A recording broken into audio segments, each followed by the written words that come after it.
नमस्कार, मेरा नाम है मीनाक्षी रजत और आप देख रहे हैं इंडिया डेली पर 4 का चक्रव्यूह। बात करेंगे दुनिया के सबसे महत्वपूर्ण समुद्री मार्ग की। स्ट्रेट ऑफ हॉर्मुज पर अमेरिका की नाकेबंदी ने एक बार फिर से महायुद्ध की आहट तेज कर दी है। इस्लामाबाद में अमेरिका और ईरान के बीच शांति की आखिरी कोशिश नाकाम होने के बाद अब कूटनीति की जगह मिसाइलों ने ले ली है। दरअसल जिस रास्ते से दुनिया का 20% कच्चा तेल गुजरता है, वहां युद्ध की चिंगारी भड़कना केवल मध्य पूर्व का संकट नहीं, बल्कि ये सीधे तौर पर तीसरे विश्व युद्ध का अलार्म है। और इस अलार्म को और ज्यादा तेज करने का काम केवल इस्लामाबाद में फेल हुई वार्ता और ट्रंप के एक के बाद एक विवादित पोस्ट ने कर दिया है, जिसे पोस्टवार प्लान तक कहा जा रहा है। दरअसल हॉर्मुज के लिए एक पोस्टवार प्लान की तैयारी की जा रही है और ये पोस्टवार प्लान एक हॉर्मुज के लिए एक व्यापक गठबंधन की योजना से जुड़ा हुआ है। अब इस पोस्टवार प्लान में आखिरकार है क्या, वो आपको बताते हैं। बारूदी सुरंगों को हटाने के लिए नौसैनिक जहाजों की तैनाती है। हॉर्मुज से आवागमन को सुरक्षित करने के लिए जहाजों की तैनाती है। अमेरिका को इस योजना में शामिल नहीं किया जा सकता, यह भी कहा जा रहा है। जर्मनी को भी इस योजना में शामिल होने की उम्मीद जताई जा रही है। यानी इस योजना के माध्यम से ब्रिटेन और फ्रांस ये तैयारी कर रहा है कि कैसे भी अमेरिका को हॉर्मुज वाले क्षेत्र से दूर किया जा सके, ताकि ईरान की मदद से हॉर्मुज से सुरक्षित आवाजाही जल्द से जल्द शुरू करवाई जा सके। मतलब साफ है कि मिडिल ईस्ट वार के केंद्र में आज कुछ और नहीं बल्कि हॉर्मुज हो गया है, और इसी हॉर्मुज पर अमेरिका अलग थलग पड़ता हुआ नजर आ रहा है। वही दुनिया भर भी दो खेमों में बटी हुई नजर आती है। एक तरफ नाटो के प्रमुख सहयोगी देश जर्मनी, इटली, स्पेन इस बार अपनी नौसेना भेजने से साफ इनकार कर रहे हैं। इन यूरोपीय देशों को डर है कि युद्ध की स्थिति में उनकी ऊर्जा जरूरतें पूरी नहीं हो पाएंगी और महंगाई नियंत्रण से बाहर हो जाएगी। और फिलहाल के समय में केवल इजरायल और संयुक्त अरब अमीरात ही अमेरिका के साथ खुले तौर पर बातचीत करते हुए नजर आ रहे हैं। हॉर्मुज किस तरीके से हॉर्मुज पर अमेरिका अलग थलग अकेला पड़ा हुआ नजर आता है, उसके पीछे की वजह क्या है और हम ऐसा क्यों कह रहे हैं, जरा वो समझ लीजिए। अमेरिका काफी हद तक अकेला दिखाई दे रहा है। नेटो देशों का अमेरिका का समर्थन से इनकार सामने आ गया है। उन्होंने साफ तौर पर कह दिया हमारी लड़ाई नहीं है, जिसकी है वो लड़े। जर्मनी, इटली, स्पेन का अपनी नौसेना भेजने से इनकार भी सामने आ गया है। स्पेन ने तो अपने यहां से एयरबेस से अमेरिका के फाइटर जेट्स तक लौटा दिए थे कि आप हमारी जमीन का इस्तेमाल नहीं करेंगे ईरान के खिलाफ। इजराइल और यूएई अमेरिका के साथ खड़े हुए नजर आ रहे हैं। उसमें भी यूएई का एक अलग पक्ष है।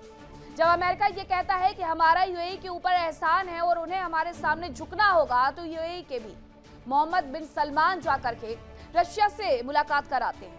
उनका झुकाव थोड़ा तो कम हुआ इस दौरान। यूएन में हॉर्मुज पर यूएस के खिलाफ रूस, चीन का वीटो देखने को मिल रहा है। लेकिन इन सब तनाव में महायुद्ध बदलता हुआ भी दिख रहा है, क्योंकि दुनिया स्पष्ट रूप से दो गुटों में बटी हुई नजर आ रही है। बात दोनों गुटों की करें तो अमेरिका खेमे में Britain, France, Japan, south Korea, Australia और कनाडा जैसे देश शामिल हो सकते हैं। हालांकि अभी कोई साथ में नहीं है, लेकिन हो सकते हैं। ये पश्चिमी लोकतंत्र और पुरानी अंतरराष्ट्रीय व्यवस्था को बचाने के लिए क्योंकि प्रतिबद्ध है। दूसरी तरफ ईरान के पीछे रशिया है, चीन है, उत्तर कोरिया जैसी ताकतें खड़ी हुई नजर आती हैं। और उत्तर कोरिया तो वैसे भी अमेरिका को टेंशन दे रहा है, आए दिन मिसाइलों का परीक्षण करके एक दिन में 6 मिसाइलों का परीक्षण। ये देश लंबे समय से अमेरिकी वर्चस्व को चुनौती देने की ताक में है, और चीन और अमेरिका तो अच्छे खासे कॉम्पिटिटर है। पाकिस्तान की स्थिति भी इस बार महत्वपूर्ण होगी, जिसका झुकाव अमेरिका के बजाय अपने रणनीतिक साझेदार चीन और पड़ोसी ईरान की ओर हो सकता है। तो ये पूरी स्थिति बनी हुई है। अब आपने समझ लिया कि आखिरकार ये पोस्ट वॉर प्लान क्या है। अब सवाल ये है कि क्या स्ट्रेट ऑफ हॉर्मुज तीसरे वर्ल्ड वॉर का ट्रिगर बनेगा। एक तरफ ईरान ने कहना शुरू किया कि हम यहां से तभी कुछ भी गुजरने देंगे कोई भी शिप को जब हमें टोल मिल जाएगा। अमेरिका ने यह कहना शुरू कर दिया कि अब यहां से कोई नहीं जाएगा। अब इसी पर करेंगे चर्चा की शुरुआत। कौन कौन से मेहमान मेरे साथ जुड़ रहे हैं आपका परिचय करवाती हूँ। मेरे साथ जुड़ रहे हैं ग्रुप कैप्टन आशीष सहाय जी, रक्षा विशेषज्ञ, group captain VN Jha ji, रक्षा विशेषज्ञ, मेजर मोहम्मद अली शाह जी, रक्षा विशेषज्ञ अजताब सिंह, विदेश मामलों के जानकार हैं, असलम रिजवी जी, ईरान मामलों के जानकार हैं। सभी मेहमान मेरे साथ जुड़ गए हैं। लेकिन सवाल जो सबसे पहला था वो यही था ग्रुप कैप्टन आशीष सहाय जी, कि क्या हॉर्मुज एक नया एपिसेंटर बन गया है वर्ल्ड वॉर 3 का? एपिक सेंटर बनने का पोटेंशियल है, अभी बना नहीं है। क्योंकि आज की बात करें तो कई चाइनीज शिप्स पिछले 24 घंटों में मीनाक्षी वहां से क्रॉस करी है, एक वापस गई है।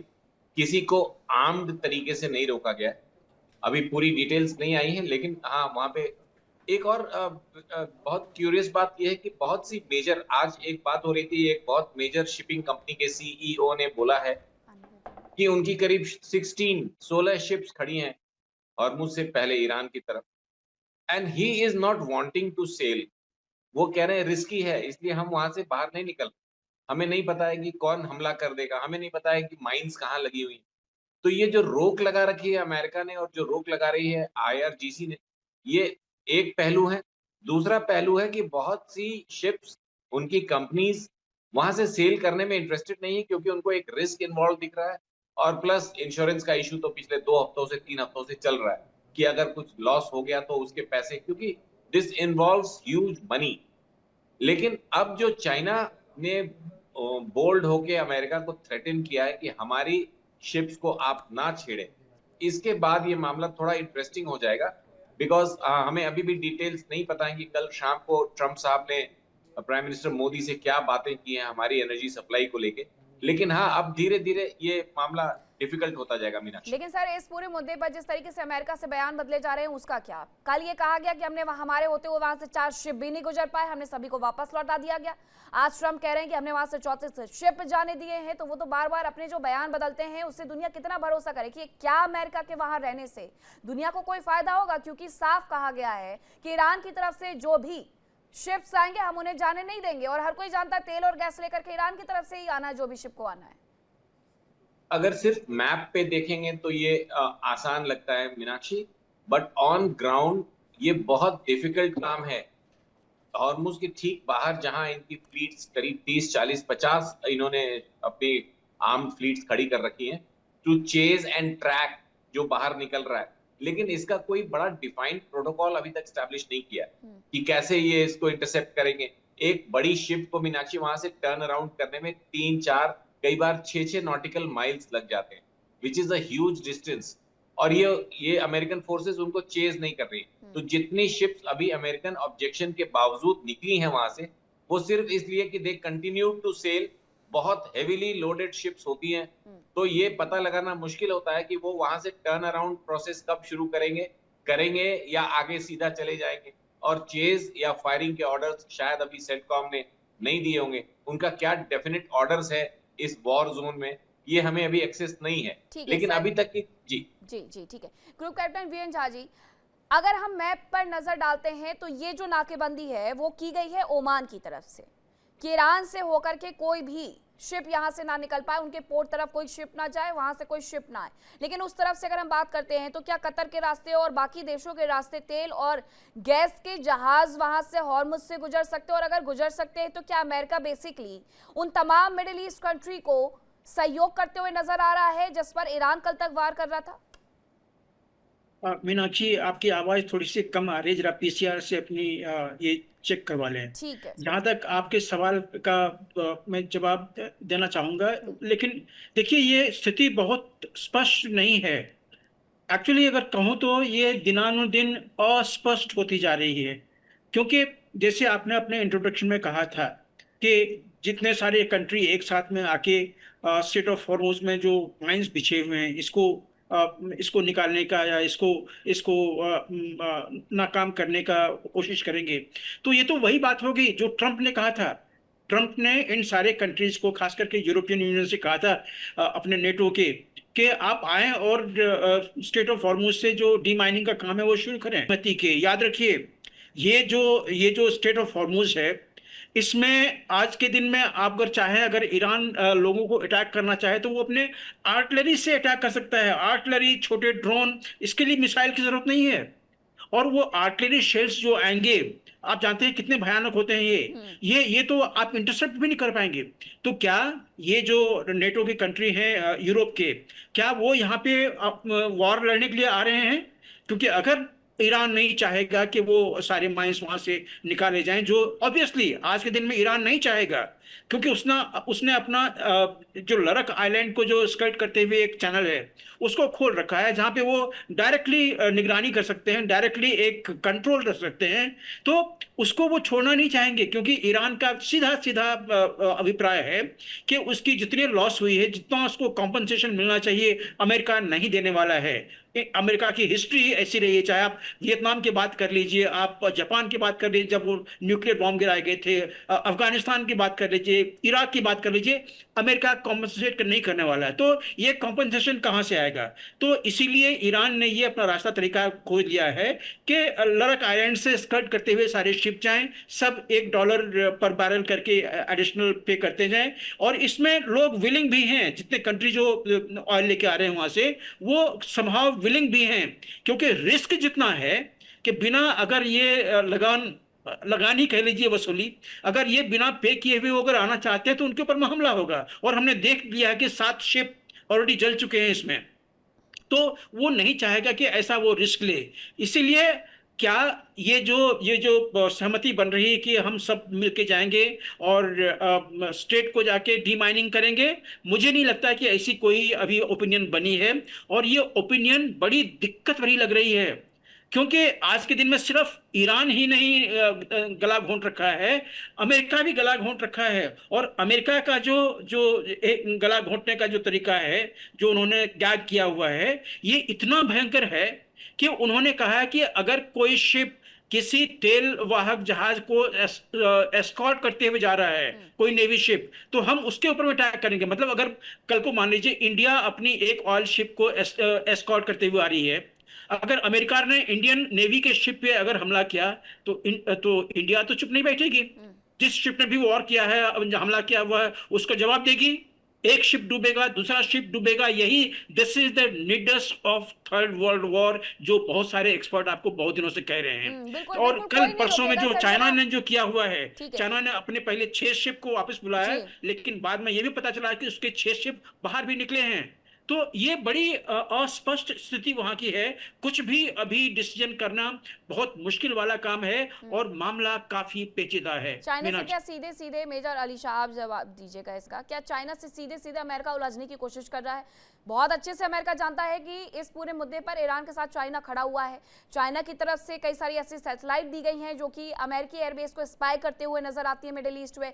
दूसरी तरफ एशिया का, जिसे हम हॉर्मुज कहते हैं, मलक्का स्ट्रेट को, उससे भी घेरने की कोशिश की जा रही है इंडोनेशिया के माध्यम से। तो क्या सीधे सीधे चाइना से ही उलझना इस पूरे युद्ध के दौरान दूसरा लक्ष्य बन गया है अमेरिका के लिए? मीनाक्षी जी, आपकी बात सही है। बहुत सही बात करी है आपने। देखिए, इसको मैं ऐसे देख रहा हूं कि चीन जो है ना, अगर आप उसकी ज्योग्राफिकल लोकेशन देखें तो भगवान मेहरबान नहीं हुआ है चीन पे एनर्जी को लेकर। तो चीन निर्भर है बाहर से अपनी एनर्जी के लिए। 40% तेल, 47% तेल तो इसका रूस से आता है। वेनेजुला से आता था, लेकिन वेनेजुला का इलाज कर दिया अमेरिका ने। अब ईरान का नंबर, अमेरिका ने बोला हम स्ट्रेट ऑफ हॉर्मुज तो बंद कर रहे हैं, हम बिल्कुल ब्लॉकेड लगा रहे हैं यहाँ पे। अमेरिका की नेवी, जो ब्लू वाटर नेवी है, जो कि अव्वल दर्जे की मानी जाती है, वो, और एक चीन की navy, basically they are both are blue water navies. तो अमेरिका ने अपनी नेवी का इस्तेमाल किया और जितने भी वहां पे पोर्ट्स हैं सब ब्लॉक कर दिए। चीन के जहाज ने बोला कर लो जो करना है, देखेंगे। मैं सरल भाषा में समझा रहा हूं, वो गुजर गए वहां से और अमेरिका कुछ भी नहीं कर पाई। जैसे कि साहिब साहब ने बताया कि कोई ऐसा फोर्स का इस्तेमाल नहीं हुआ, कुछ नहीं हुआ।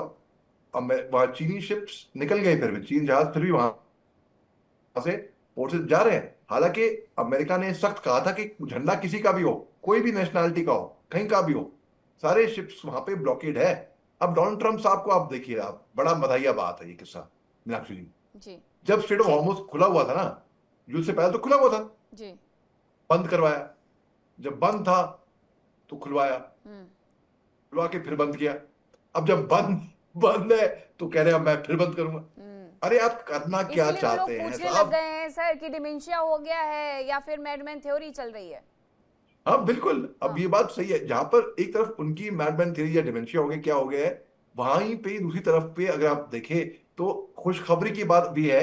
उसमें यह है कि आज तकरीबन 100 फ्लाइटें वो यूएई से हिंदुस्तान आएंगी। 100, ये खुशखबरी की बात है। और आप देखिए, यूएई के जो वाइस प्रेसिडेंट है, उन्होंने डिस्कस किया है रीजनल डीएस्केलेशन ईरान के साथ। पार्लियामेंट्री स्पीकर है काबिल बफ, उनके साथ में। तो एट वन हैंड ये भी हो रहा है, डोनाल्ड ट्रंप साहब थोड़ा खिसक गए हैं मेरे ख्याल से, थोड़ा उनको होश नहीं है। ठीक है, डिमेंशिया हो गया है। At the on one hand हम ये भी देख रहे हैं कि हम 100 फ्लाइटें आ रही है आज यूएई से। जी ठीक है सर, ठीक है सर, आपका फ्रेम भी फ्रीज हो रहा था ज़रा। अजिताभ जी, इस पूरे मुद्दे पर बिल्कुल सही कहा मेजर ने कि अमेरिका बेसिकली चाहता क्या है। क्या आपने कभी किसी राष्ट्र के राष्ट्राध्यक्ष को इस तरीके से अपने बयान बार बार बदलते हुए देखा है? कोई भी समझ सकता है कि ये थोड़ा सा पॉलिटिक्स हो सकती है, प्रेशर बनाने की सामने वाले देश पर एक कोशिश हो सकती है, लेकिन उससे कहीं ज्यादा ये लगने लगा है कि अब अमेरिका का स्टैंड क्लियर नहीं रहा है। हॉर्मुज को खोलना है, बंद रखना है, बाकी देशों को साथ आना है, नहीं आते हैं तो कागजी शेर हैं। वो कहना क्या चाहते हैं दुनिया ये नहीं समझ पा रही है फिलहाल तो। लेकिन हॉर्मुज पर जो स्थिति बनी हुई है, क्या वो दूसरी वार्ता जो जिससे कहा जा रहा है कि वो हो सकती है 48 घंटे के भीतर, उसमें सॉर्ट आउट किया जा सकता है? देखिए मीनाक्षी जी, ट्रम्प बहुत ही चतुराई से अपनी चाल चल रहा है। मैं कहूँगा इतना जितना दिखता है उतना है नहीं। एक तरफ तो वो जो हॉर्मुज को की नाकेबंदी उन्होंने की है, उसका उद्देश्य सबसे ज्यादा है चाइना का कंट्रोल करना। चाइना को अगर वो कंट्रोल कर सकते हैं, क्योंकि सबसे ज्यादा तेल ईरान का वहीं जाता है चाइना, और उसकी नाकेबंदी करने से ईरान के पोर्ट की बात कर रहे हैं, वहां नाकेबंदी होगी तो चाइना का तेल रुकेगा। उससे अमेरिका को क्या फायदा है? ट्रंप ने खुद ही कहा है कि आप हमसे तेल ले लो, वेनेजुएला से ले लो। उससे होगा कि इनका डॉलर का भाव बढ़ेगा, क्योंकि चाइना युआन में खरीदता है अभी तक। दूसरी तरफ चाइना इनकी गोद में जाके बैठ जाएगा, जब चाहेंगे चाइना पे सैंक्शन कर देंगे, जब चाहे इसके फंड को फ्रीज कर देंगे, जैसे इसने रूस और ईरान के केस में अमेरिका ने ऑलरेडी कर रखा है।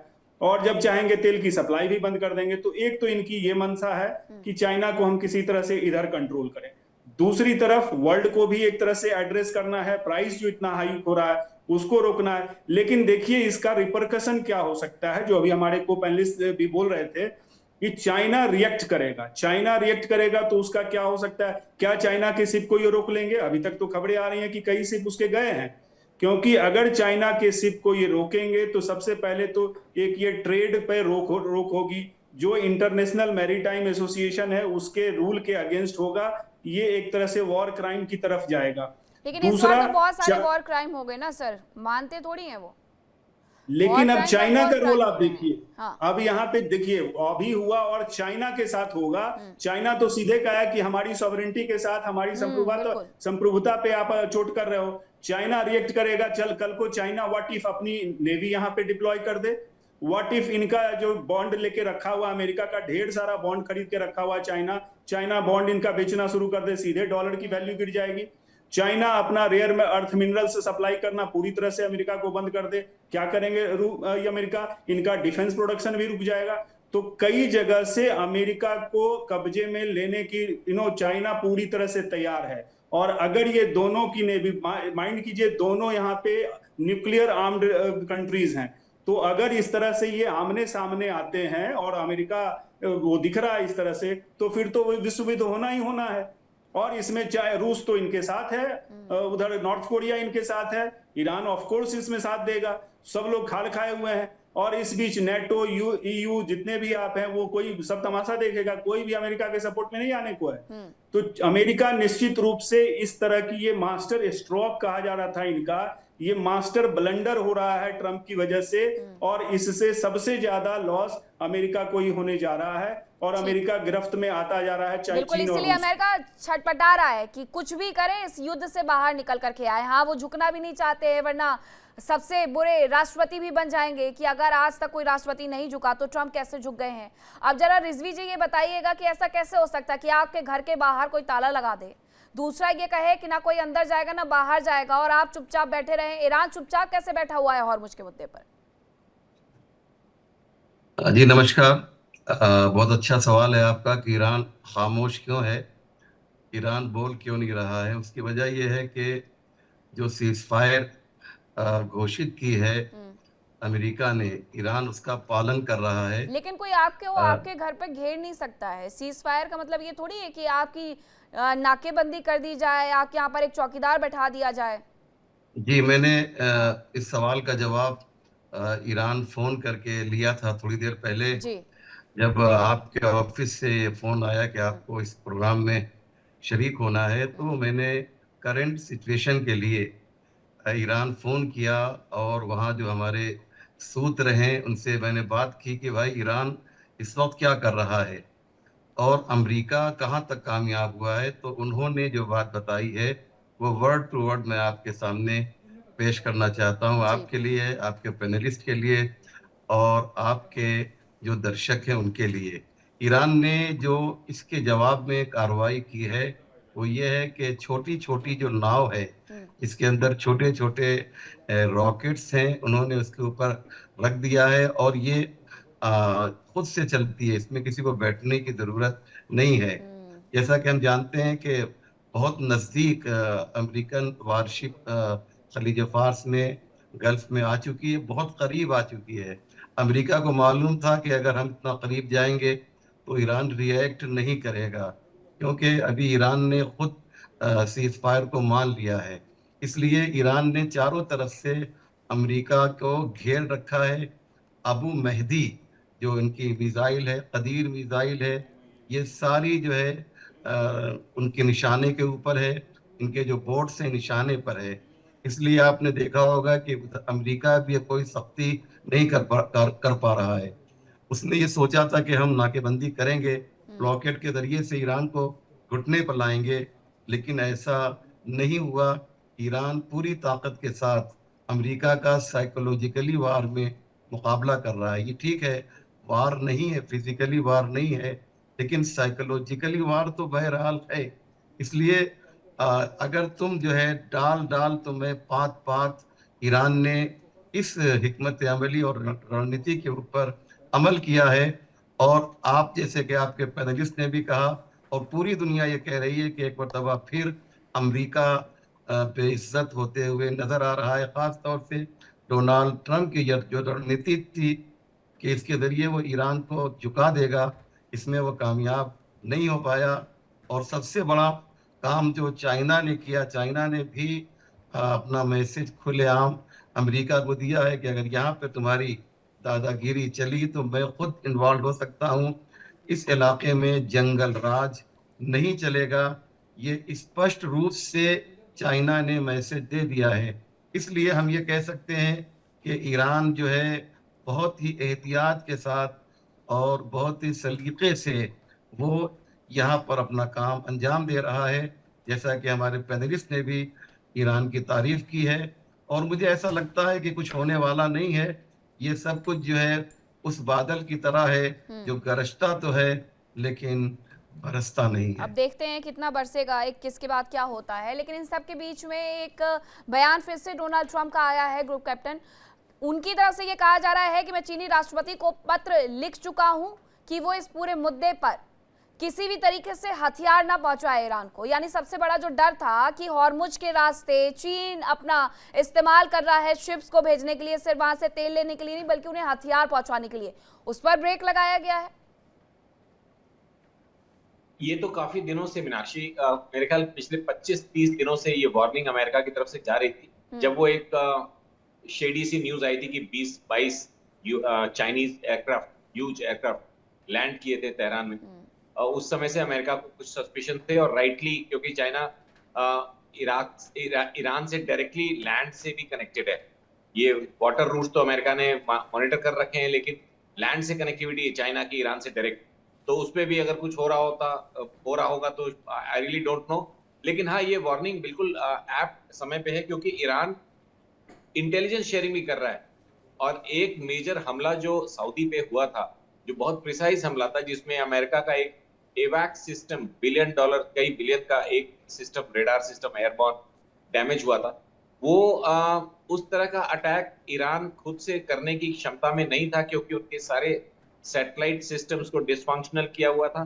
तो वो डेफिनेटली चाइनीज सैटेलाइट के असिस्टेंस से उड़ाया गया होगा उस बेस पे, और वो भी लाइव इंटेलिजेंस के थ्रू, क्योंकि उस वक्त वहां पे एप्रन पे जहाज खड़े थे।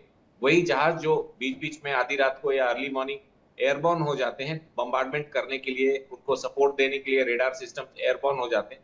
ये हमला उस वक्त किया गया था जब ये सारे जहाज वापस आकर एप्रन पे खड़े थे। तो इस तरह की लाइव इंटेलिजेंस शेयरिंग इस तरह के टैक्टिकल वॉर में बहुत ज्यादा क्रिटिकल हो जाती है, और इस पे अमेरिका को नाराजगी भी होगी। हालांकि वो ओपनली उन्होंने इस बात को एक्सेप्ट नहीं किया कि चाइनीज असिस्टेंस से ये हमला हुआ था। इसी तरह 2-3 हमले इसराइल के तेल अवीव पे भी जो बहुत प्रिसाइज थे, उसमें चाइनीज असिस्टेंस रहा होगा। लेकिन चाइना ने इसका जो काउंटर दिया मीनाक्षी, वो भी सही है कि जब यूक्रेन को अमेरिका, इसराइल को अमेरिका वॉरफेयर के लिए हेल्प कर सकता है, हार्डवेयर दे सकता है, इसराइल लेबनान में, यूक्रेन रशिया में, तो फिर किस पावर के तहत वो चाइना को मना कर रहा है कि ईरान की मदद ना करो? ये तो पुराने टाइम के एलाइज हैं। तो ये देखते हुए ये 1 to 1 मुझे लगता है कि इससे ज्यादा फोकस ये होना चाहिए कि अभी इंडियन एनर्जी नीड्स के लिए हम अमेरिका के साथ क्या डील कर रहे हैं हमारे वहां से। और रिजवी साहब के लिए एक मेरा सप्लीमेंट्री क्वेरी नहीं, आंसर समझे।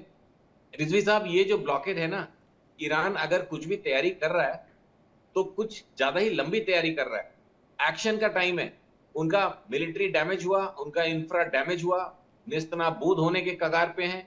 और अब उनकी इकोनॉमी का जो एकमात्र रास्ता था हॉर्मुज से जो भी तेल वो बेच रहे थे, आपको पता होगा मार्च में उन्होंने मैक्सिमम तेल बेचा है, अब उसको रोक दिया है Trump. 18 lakh barrel per day.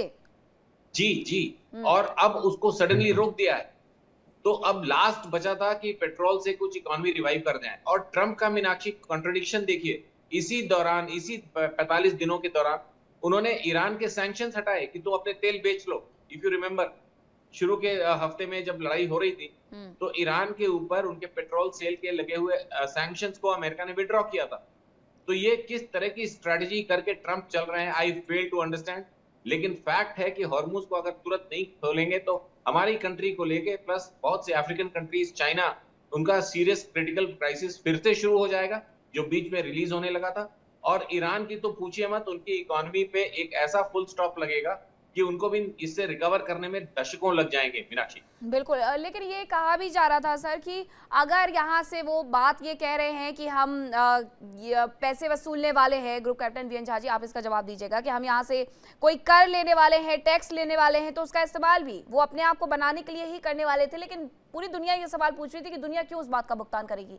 बहरहाल अब तो वो गुजरे जमाने जैसी बातें लग रही हैं, क्योंकि अमेरिका वहां पर जाकर के नाकेबंदी करके बैठ गया है। अमेरिका के नाकेबंदी करने से क्या अमेरिका को इससे फायदा हो रहा है और क्या इजराइल को इससे फायदा हो रहा है? हाँ, आर्थिक तौर पर तो बहुत ज्यादा हो रहा है, लेकिन ये क्या कूटनीति भी है कि अगर आप ऐसे हमला नहीं कर सकते, सीज फायर आपने कर दिया है, तो आप ऐसे हमला कर दीजिए, जाकर के बैठ जाइए, आर्थिक नुकसान करवाइए। देखिए, अमेरिका को अपना स्टैंस चेंज करने में कभी देरी नहीं लगी है। उसके फायदे में जो भी चीज नहीं हो रहा है वहां पे अपना वो स्टैंस चेंज करता है। सिर्फ डोनाल्ड ट्रंप के बातों पे रिएक्ट करना आज के दिन में विश्व के जो एक्सपर्ट हैं वो समझने लगे हैं कि कोई पॉइंट नहीं है। हम आज उसके जो नैरेटिव हैं उसके ऊपर कल आज जो चर्चा करेंगे वो कल चेंज हो जाएगा।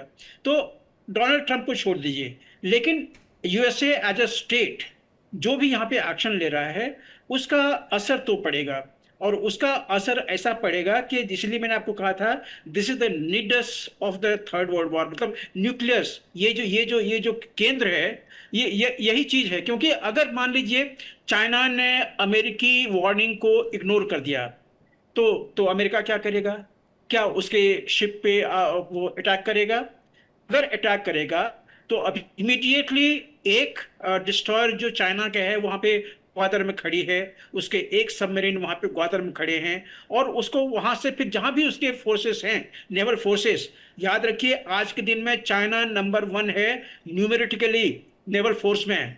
तो अगर अमेरिका की वहां पे 36 शिप्स हैं और वही 36 मान लीजिए चाइना भी मूव कर देता है, तो क्या करेगा अमेरिका? क्या वो नेवल शिप में अपने कोस्ट से दसियों हजार दूर किलोमीटर में क्या वो सस्टेन कर पाएगा? नहीं, वो सस्टेन नहीं कर पाएगा। इसलिए अमेरिका को बैक डाउन इससे करना ही पड़ेगा। आज या कल या परसों, विद इन अ वीक और सो, इसको अपना स्टैंस जो है वो चेंज करना पड़ेगा। क्योंकि कल को भारत भी इतनी लंबी जो स्ट्रैंगल है 7 दिन की या 10 दिन का 15 दिन का, इसको भारत भी नहीं टॉलरेट करेगा। क्योंकि भारत की नीड जो है वो बहुत बड़ी नीड है। हमारी जो यहाँ पे सिटीजन्स हैं, बहुत बड़े कंज्यूमर, बहुत बड़े हैं, तो इसलिए हम भी इसको रुकने नहीं देंगे। तो भारत और चाइना जो है इमीडिएट कुछ एक्शन लेगा within days if not week. तो अमेरिका इसको सस्टेन नहीं कर पाएगा। डोनाल्ड ट्रंप ये उम्मीद लगाए बैठा था कि जब यूरोप का जो जो सप्लाई चेन है जब वो बाधित होगा तो यूरोप तिलमिला के वहां से आएगा, हॉर्मुज खोलेगा। और इसी का आपने इंट्रोडक्शन तो दिया था, तो इसी का मुझे लग रहा था क्या ये इंट्रोडक्शन है। लेकिन फिर भी मैं कल की स्टारमर की बात बता रहा हूं। स्टारमर ने फिर से दोहराया है कि we will not get into this war. और ईरान का नाम मैंने इसीलिए लिया था कि ईरान ने हॉर्मुज पे चोक लगाया हुआ है। मतलब ये मुर्गी की गर्दन जो है वो किसी के हाथ में है और वो ईरान के हाथ में है, इसमें कोई दो राय नहीं है। देखिए ये लगभग 36 किलोमीटर है। इस 36 किलोमीटर में से जहां पे शिपिंग रूट है वो लगभग 24 किलोमीटर के आसपास में आता है। और 24 किलोमीटर आज के दिन में आर्टिलरी जो हैं, आर्टिलरीज के रेंज 45 किलोमीटर 50 किलोमीटर होते हैं आर्टिलरी शेल्स के, जिसका कि काट किसी के पास में नहीं होता। आर्टिलरी शेल को आप हवा में इंटरसेप्ट नहीं कर सकते हैं। वो कोई तुक ही लगेगा कि एक आध शेल अगर कोई इंटरसेप्ट कर ले। तो जब वो स्थिति है, जब वो ड्रोन के रेंज के अंदर में है, तो इसीलिए आज के दिन में कोई भी शिप जो है जो कि पर्शियन गल्फ में है, ऑलरेडी भरी हुई लोडेड है, वहां पे खड़ी है, वो क्यों रिस्क नहीं ले रही है आने का? क्योंकि ईरान का जो थ्रेट है बहुत बड़ा थ्रेट है। अगर उसके शिप में आग लगी, उसको इंश्योरेंस देने वाला कोई नहीं है। उन शिप को ट्रांजिट करने के लिए इंश्योरेंस देने वाला कोई नहीं है। तो क्या ये देश आज के दिन में वो रिस्क लेंगे? और उन सबों के आगे, जैसे परसों की बात है, कुछ शिप जो बाहर आए उसको अमेरिका ने वापस भेज दिया। तो उनका वापस भेज दिया, वो वापस पर्शियन गल्फ में तो नहीं जा सकते हैं, हाँ वो ओमान की खाड़ी के आसपास में कहीं पे हैं। तो ये जो मतलब बड़ी अनक्लियर स्थिति जो वहां पे बन रही है, ये बहुत भयानक है। और इसको कम किसी न किसी को इसको ब्रेक देना पड़ेगा। खास करके अमेरिका की आज थू थू हो रही है कि अमेरिका और ईरान में क्या अंतर है। अमेरिका भी वही जो जो जो टैरिफ वसूल रहा है, वो भी तो वही टैरिफ वसूल रहा है। जो शिप को नहीं आने दे रहा है, वो चोक कर रहा है, गल्फ ऑफ हॉर्मुज स्ट्रेट को चोक कर रहा है। तो दोनों में क्या फर्क हुई? तो अमेरिका का जो इमेज है वो काफी बीटिंग ले रहा है। ट्रंप यही होप कर रहा है, पेंटागन यही होप कर रहा है कि कोई नेटो कंट्री जो जो यूरोप के हैं वो आके यहाँ पे कुछ क्लियरेंस जो है वो करेंगे। लेकिन ये क्लियरेंस ऐसे नहीं होता है। जो अगर आपके पैनल में कोई अगर नेवी के हैं, उनको पूछिएगा कि ये जो माइंस होते हैं इनको क्लियर करने में अगर अगर सिर्फ मान लीजिए 100 माइन हैं, उसको क्लियर करने में महीने लग जाएंगे, इफ नॉट मेनी मंथ्स, 1 महीना कम से कम लग जाएगा। तो ये इतना सेंसिटिव इशू होता है, इसमें डायरेक्टली कोई इसको क्लियर करने नहीं आएगा। और वो भी तब जबकि ईरान ने चोक लगा रखी, ईरान ने बाधित कर रखी है, ईरान ने क्लियर वार्निंग दे रखा है कि अगर कोई भी शिप इन माइंस को क्लियर करने आएगा तो वो हमारे ट्रिगर पे होगा। आप जानते हैं यूएसएस पीटरसन और यूएसएस मर्फी, जिन्होंने आज से 5-6 दिन पहले हिमाकत की थी, उनको उल्टे पांव वापस जाना पड़ा था।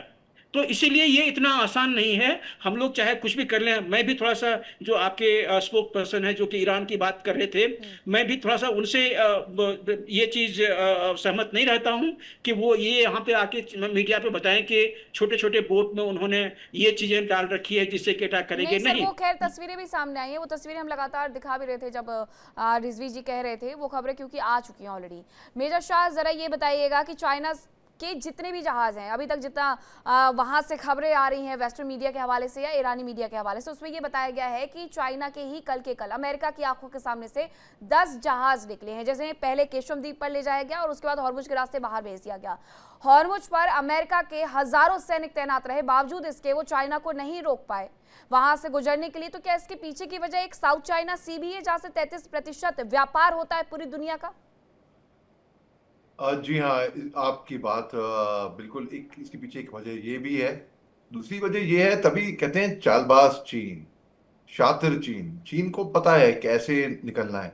अमेरिका ने तो बहुत सख्त कह दिया था कि यहाँ से कोई सा भी जहाज, बल्कि यही नहीं, चीनी जहाज नहीं, दिलचस्प की बात यह है कि जो सैंक्शन शिप्स थे ना, सैंक्शन, इनके ऊपर रोक थी, ईरान बाउंड, जो कि इमाम खुमैनी पोर्ट, इमाम खुमैनी पोर्ट है, वहां पे पहुंचे हैं सैंक्शन शिप्स, जिसमें 2 मिलियन बैरल्स की कैपेसिटी रहती है, वो तक वहां पे पहुंचे हैं।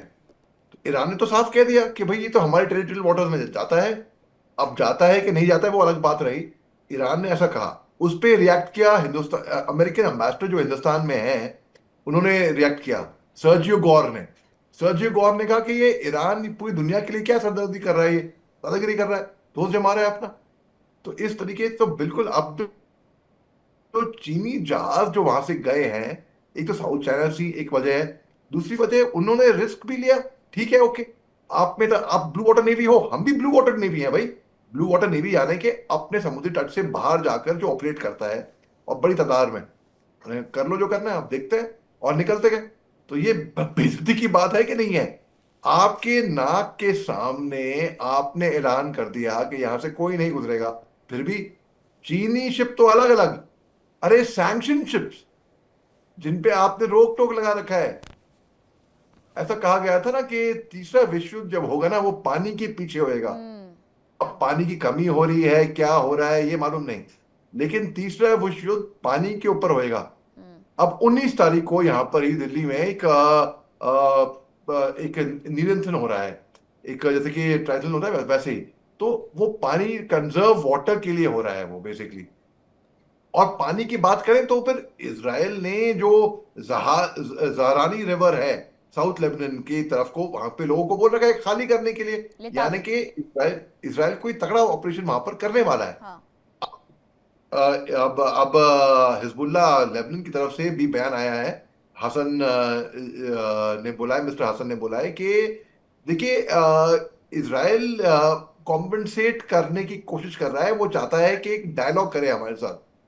अब अगर इसराइल ऐसा बोल रहा है कि खाली करो, डायलॉग की बात ही नहीं होती।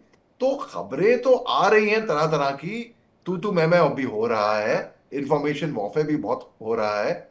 और जैसे कि जहाँ साहब ने बताया कि देखिए जो समुद्री जो एंटी शिप की जो माइंस जो वहां पर बिछी गई हैं, अब आप देखिए क्योंकि 71 में हमने लोंगे वाला पोस्ट में, मेरे फादर ने हिस्सा लिया था लोंगे वाला बैटल में, तो एंटी टैंक माइंस लगाई थी वहां पर बाहर, और एक बाग वायर लगाया था। तो पाकिस्तानी टैंकों ने सोचा कि भाई यहाँ पर एंटी माइंड होगी, तो वो वहां पर क्रॉस नहीं किया उन्होंने। साइकोलॉजिकली उनको लगा कि यहाँ पे माइंस बिछी हुई हैं। भाई समुद्री माइंस जो होती है ना, ये बहुत ही हाई टेक्नोलॉजी की होती हैं।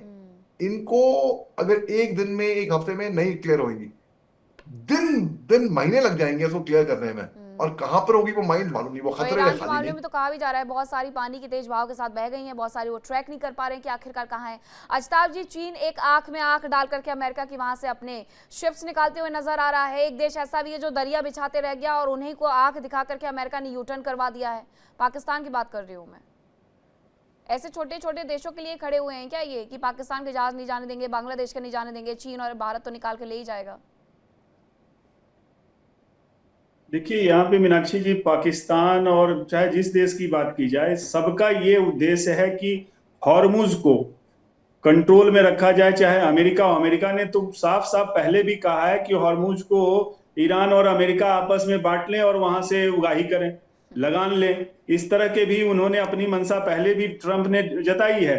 तो ये तो एक बहाना है कि पाकिस्तान का लौटा दिया, किसका लौटा दिया। सबसे मेन है कि how to control and keep control of, क्योंकि आप देख लीजिए इतिहास, फिर मैं दोहराना चाहूंगा, इतिहास गवाह है कि जिसका भी ट्रेड रूट पे कंट्रोल होता है, ट्रेड रूट से सारा व्यापार और तेल का व्यापार और सारी चीजें उसी से जाती है, वो रूल करता है। सुपर पावर अगर उसको रूल करना है या सुपर पावर बनना है तो ट्रेड रूट पे अपना कंट्रोल करो। इसीलिए चाइना ने, देखिए अभी लेटेस्ट जो अरबों खरबों डॉलर चाइना लगा रहा है, BRI जो उसका बॉर्डर रोड इनिशिएटिव करके है, एक ट्रेड रूट अलग ही बना रहा है वो।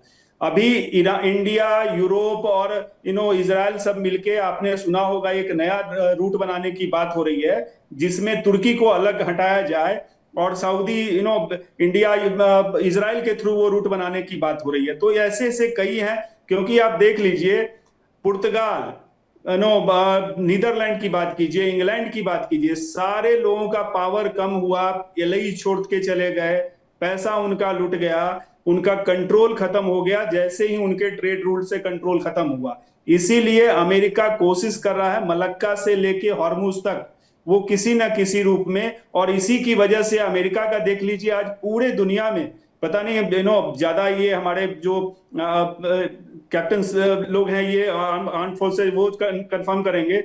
अमेरिका का जहां तक मुझे पता है 80 से ज्यादा देशों में उसके 100 से ज्यादा उसके अपने सैनिक अड्डे हैं, including Singapore, Malaysia, south east Asia में। सब के पीछे यही है कि अपना ट्रेड रूट को सिक्योर करो, अपने उस पर कंट्रोल रखो, तभी हम दुनिया को रूल कर सकते हैं। और चाइना आज के डेट में एक नया उभर के शक्ति आया है, और वो अपना नया अपने नए डिफाइन कर रहा है, ट्रेड रूट को भी डिफाइन कर रहा है, ट्रेड पार्टनर्स को भी डिफाइन कर रहा है, और उसमें जो क्लैश ऑफ टाइटन्स हो रहे हैं या उसके और बढ़ने की संभावना है। हमने पहले भी देखा कोल्ड वार हुआ वर्ल्ड वार के बाद, अब फिर से वो कोल्ड वार बदल के खत्म तो हो गया, लेकिन अब फिर से कहीं ना वो वर्ल्ड वार की ओर जाए, इसमें से इस संभावना में मतलब अब थोड़ी सी दिख रही है। और इसकी वजह, सबसे बड़ी वजह राष्ट्रपति ट्रंप की वो कुनीतियां हैं, जिसकी वजह से अपना एक नया जो वर्ल्ड ऑर्डर ऑलरेडी चल रहा था उसको ये बिखरने दे रहे हैं, और उस बिखराव में अमेरिका की बड़ी भूमिका इन्होंने कर दी है।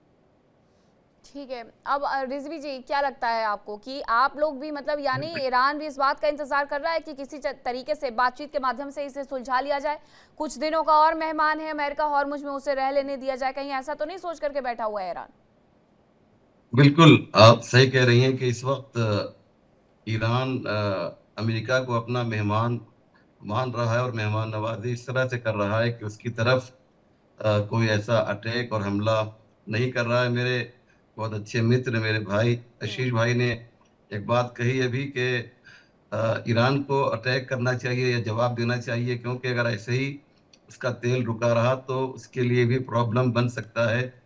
मैं आशीष भाई, एक अरबी ज़बान में एक कहावत है कि अक़ल्लुल क़बीहैन, यानी जब दो नुकसान हो तो उनमें जो कम नुकसान होता है हम उसको उसकी तरफ जाते हैं। यानी हमारे सामने दो नुकसान निश्चिंत है, यकीनी तौर पे है, तो जिसमें कम नुकसान होता है हमें उसे हासिल करना होता है। यहाँ पर ईरान को अटैक करना भी नुकसानदेह है और खामोश रहना भी नुकसानदेह है। ईरान फिलहाल जो है वेट एंड वॉच की हालत में है, क्योंकि ईरान को मालूम है कि 2 से 3 दिन बाद जेडी वेंस और ईरान की तरफ से रागची के एक बातचीत होने जा रही है, और बहुत जल्दी आप तक ये खबर पहुंच जाएगी कि 3 दिन में ये ऐलान हो जाएगा या 3 दिन के बाद ये मीटिंग होने जा रही है। तो फिलहाल ईरान नहीं चाहता है, आपने कहावत सुनी होगी मीनाक्षी मैडम कि 4 दिन की चांदनी फिर अंधेरी रात। ईरान ने इसको पलट दिया है। ईरान यूं कह रहा है कि फिलहाल 4 दिन की अंधेरी रात है, उसके बाद फिर चांदनी चांदनी होगी। जब हालात बेहतर होंगे, अमेरिका को यहाँ से जाना होगा, तो ईरान एक बहुत बड़ी ताकत बनकर उभरेगा, और मिडिल ईस्ट में वो लोग जो ईरान को महत्व नहीं देते थे, इम्पोर्टेंस नहीं देते थे, वो भी ईरान के साथ आएंगे, और सारी पास्ट की सारी बातों को भुलाकर एक अच्छा माहौल मिडिल ईस्ट में क्रिएट होगा, और हम सब देखेंगे कि फिर एक मोहब्बत की फिजा मिडिल ईस्ट में बल्कि पूरी दुनिया में कायम होगी, बशर्ते कि डोनाल्ड ट्रंप जो है थोड़ा अपने दिमाग का भी इस्तेमाल कर लें। डोनाल्ड ट्रंप अपना दिमाग ही तो बहुत ज्यादा इस्तेमाल कर दे रहे हैं, ग्रुप कैप्टन आशीष शाह जी, इसलिए पूरी दुनिया बेचैन नजर आ रही है। मैं एक सबमिशन है रिजवी साहब के लिए, आइनों को बदलना चाहिए कभी कभी। आईएसआई पाकिस्तान एक एंटिटी नहीं है, आईआरजीसी ईरान एक एंटिटी नहीं है, हिजबुल्लाह लेबनान एक एंटिटी नहीं है। हम इवॉल्व हो चुके हैं साहब। जो भी दहशतगर्द हैं वो किसी देश के, किसी अच्छे देश के नाम पे फलते फूलते नहीं रहने चाहिए, उनको काउंटर करने की जरूरत होती है। युद्ध एक तरीका होता है इन चीजों को रोकने का, और इससे डर के क्यों रहना। ईरान वाले भी नहीं डरते, लेकिन आजकल आईआरजीसी का जो मिलिट्री विंग है कुछ ज्यादा ही खौफ उन्होंने पैदा कर दिया ईरान के अंदर। नहीं तो वहां के सिविलियंस भी उतने ही बहादुर हैं, जैसा कि हमने इतिहास में देखा है। खैर, उसको एक बात, ये जो दोनों धड़ होते हैं ना, जो एक सिविलाइज सोसाइटी और एक बारबैरिक एनिमलिस्टिक इंस्टिंक्ट के लोग, इनको कॉल आउट करने की जरूरत होती है। और अनफॉर्चुनेटली उनका नंबर बहुत कम होने के बावजूद उनकी डिवास्टेशन की पावर इतनी ज्यादा होती है कि मेजॉरिटी वाले चुप बैठ जाते हैं, और इसी समय रोल आता है ग्लोबल फॉर्मेशंस का इंटरवेन करने का। ये एक फिलोसॉफिकल चीजें लग रही होंगी आपको, लेकिन इसको मान लें कि दूसरे को रहने देना, पीसफुल कोएग्जिस्टेंस, वसुधैव कुटुंबकम, ये चीजें बड़ी सुनाई पड़ती हैं, उतनी बड़ी एक्चुअली है भी। तो ये जो इन्होंने अपना वर्टिकल स्प्लिट कर रखा है ना, सिर्फ एक टेक्निकल रीजन की वजह से कर रखा है। आईआरजीसी है, उनकी फिलॉसफी, उनकी आइडियोलॉजी एक ही है, लेकिन मिलिट्री विंग और पॉलिटिकल विंग को सिर्फ इसलिए अलग किया है कि यूरोप की तरफ से, यूनाइटेड नेशंस की तरफ से, अमेरिका की तरफ से इन पे जब रेस्ट्रिक्शंस लगती हैं, तो वो रेस्ट्रिक्शंस अनफॉर्चुनेटली आईक्यू कम होता है इस तरह की बॉडीज का, मैं तो कहता हूं कि वो सिर्फ मिलिट्री विंग पे लगा रखी है। हिजबुल्लाह के ऊपर जो डिक्लेरेशन हुई है कि वो एक टेरर ऑर्गेनाइजेशन है, वो सिर्फ हिजबुल्लाह के मिलिट्री विंग पे लगा रखा है। पॉलिटिकल विंग के ऊपर ना यूरोप ने ना अमेरिका ने कोई वो नहीं, इनकी सेम आइडियोलॉजी है, वो लेबनान में वही कर रहे हैं, इसीलिए लेबनान की सरकार उनसे परेशान है।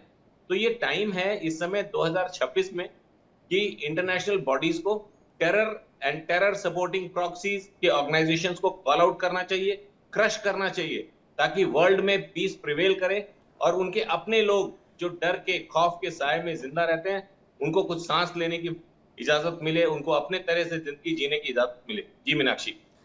एक और सवाल है वीएन झा जी, जब हम चीनी टैंकर्स की बात कर रहे हैं कि उसने अपने 10 जहाज वहां से कल निकाले हैं, तो खबर ये आ रही है कि चीनी टैंकर हॉर्मुज पर अमेरिकी नाकाबंदी को तोड़ने में नाकामयाब रहे हैं, जो कि यूएई की तरफ से आ रहे थे मैथनॉल लेकर के, लेकिन अमेरिका की तरफ से वॉरशिप को चेतावनी दी गई, जिसके बाद उसे मुड़ना पड़ा है। जी हाँ, ये बात आपकी सही है कि 6 जहाज को वापस मोड़ना पड़ा था, लेकिन ये भी सत्य है कि लगभग 6 या 8 जहाज निकल चुके हैं वहां से। हाँ। ये दोनों चीजें सत्य हैं।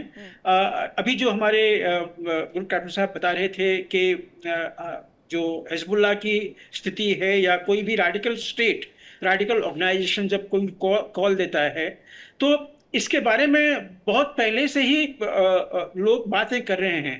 अभी तो हम सिर्फ 3H से त्रस्त हैं, हमस, हिजबुल्लाह, हूती।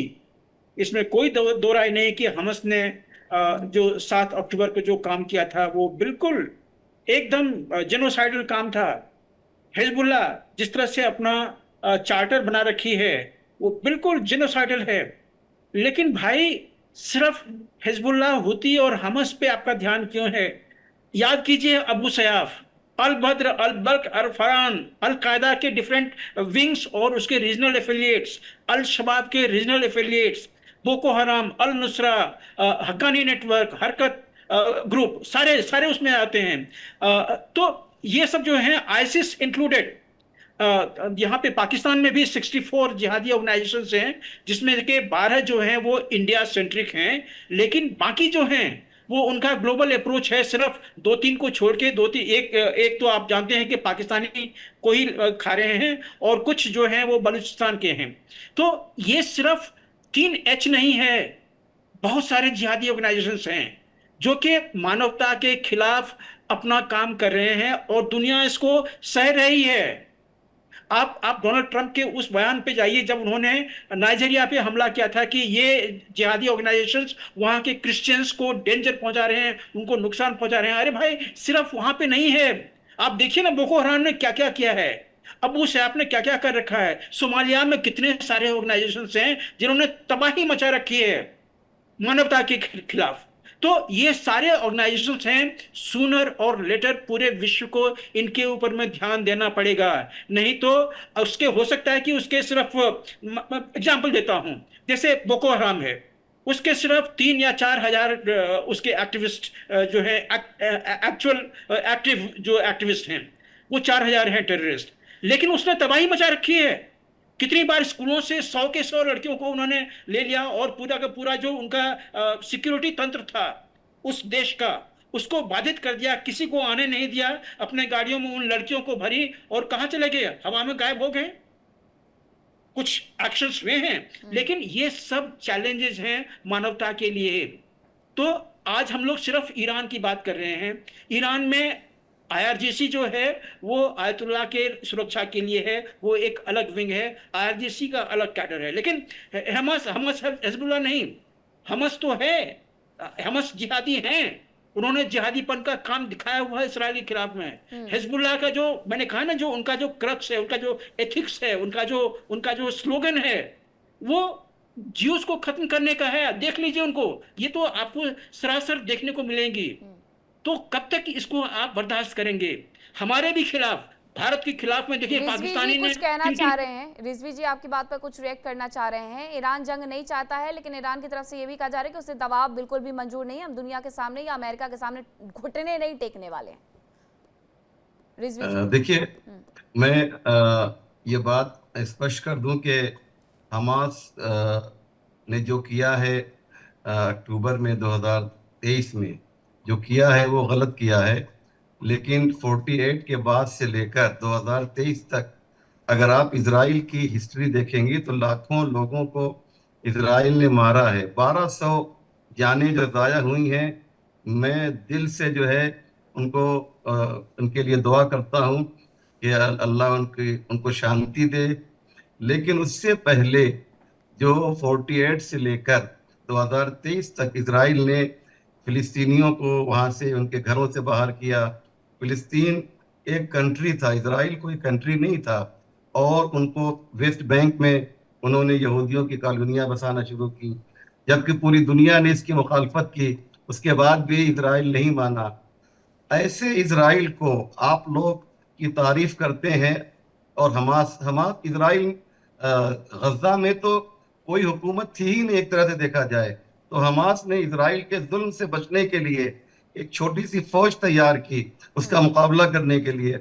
आप उसको आतंकवादी संगठन कहते हैं। बहुत अफसोस होता है मुझे, जबकि मैंने पहले भी इसी चैनल पे कहा था कि भारत सरकार ने हमास को और हिजबुल्लाह को आतंकवादी संगठन नहीं कहा है। आप लोग मिक्स न किया कीजिए। बोको हराम यकीनन आतंकवादी संगठन है, या आप अलकायदा को ले लीजिए, अन-नसरा को ले लीजिए। ये सब वो लोग हैं कि जिन्होंने इंसानियत को शर्मसार किया है। लेकिन जब आप हिजबुल्लाह की तारीख पढ़ेंगे और आप ये देखिए कि आप लोग सब लोग हमास को तो बुरा कह रहे हैं, कोई पैनलिस्ट ऐसा नहीं है जो ये कहे कि जो 23,000 बच्चों का कातिल इजराइल है वो बहुत खराब है। उसे आप लोग आतंकवादी क्यों नहीं कहते हैं? अगर 1200 का कातिल आतंकवादी है, ये एक्शन का रिएक्शन भी नहीं है, बल्कि इसके पहले इजराइल ने क्या नहीं किया है। क्या इजराइल ने कितनी तबाही मचाई है। फिलिस्तीनियों को उनका घर जो है उनसे उनका घर छीन लिया। और कल इजराइल कुछ नहीं था, आज आप देखिए कि फिलिस्तीन एक छोटे से इलाके में सिमट गया है। लिहाजा हम चाहते ही हैं कि आप लोग जो है एक तरफा बात ना कीजिए, बल्कि जो जालिम है उसको जालिम कहिए और हर जालिम को जालिम कहा जाए। सिर्फ हमास जालिम क्यों है, इजराइल भी जालिम है। आप देखिए कि अच्छी खासी 8 तारीख को जो है सीज फायर का ऐलान हुआ और उसी दिन जो है बेचारे हिजबुल्लाह के बहाने से लबनानियों के ऊपर जो है वहां की शॉपिंग मॉल पे नेतन्याहू ने हमला करके 256 लोगों को मार दिया। अच्छा ठीक ये है, सब चीजें आप लोग को दिखाई नहीं देती हैं। वीएन सर रिएक्ट करना चाह रहे हैं, एक छोटा सा रिएक्शन उनसे ले लेती हूँ, फिर समाप्ति की ओर जा रहे हैं। जी मीनाक्षी जी, रिजवी साहब से मैं बिल्कुल एकदम सहमत हूँ। लेकिन रिजवी साहब आप एक चीज बात करके चलिए, ये जो मौत हुई थी बच्चों की ईरान में, ये वॉर के दौरान में हुआ था और इसकी सबों ने इसकी मजम्मत की है, सबों ने इसकी भर्त्सना की है। भारत ने तो हर हर इलाके पे हर प्लेटफॉर्म पे इसकी भर्त्सना की है। याद कीजिए पाकिस्तान का वो नज़ारा जब वहां पे एक स्कूल पे, आर्मी स्कूल पे एक हमला हुआ था जिसमें शायद 160 या ऐसे कोई बच्चे मारे गए थे। भारत के पार्लियामेंट में इसकी भर्त्सना हुई थी, भारत ने कंडेम किया था, ये जानते हुए कि पाकिस्तान हमारा दुश्मन देश है, पाकिस्तान दहशत का एक दहशतगर्द एक देश है या दहशतगर्द को सहारा देने वाला एक देश है, फिर भी हमारे पार्लियामेंट में उसकी चर्चा हुई थी। तो ये जो वॉर के दौरान जो क्षति हुई है, मैं एक एक जान को, एक एक बच्चों के जान को या बड़ों के जान को, कोई भी जो निर्दोष हैं वॉर में मारे जाते हैं, मैं उसके लिए अपनी श्रद्धांजलि अर्पित करता हूं। लेकिन इसको, ये जो हुआ था वॉर के टाइम में, इसको आप बाकी चीज के साथ में आप कंपेयर नहीं कर सकते हैं।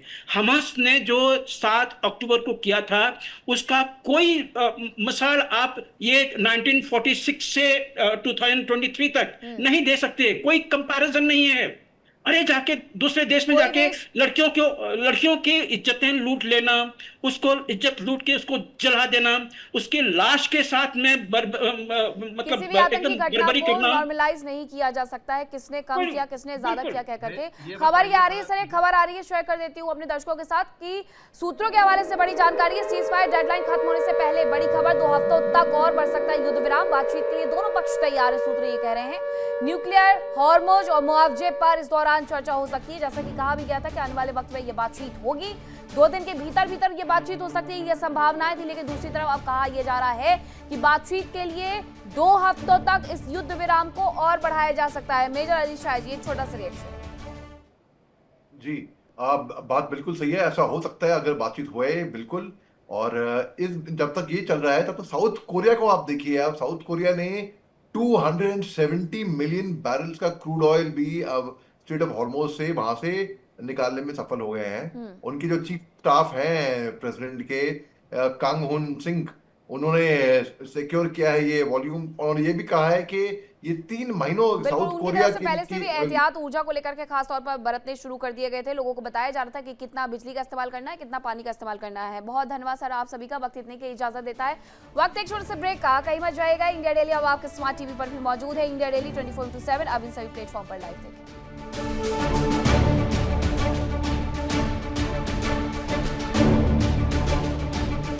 देखिए इंडिया डेली 24/7 अब आपके स्मार्ट टीवी पर। इंडिया डेली मौजूद है सभी डिजिटल प्लेटफॉर्म पर लाइव और लगातार। इंडिया डेली 24/7 हर दिन राष्ट्र को समर्पित।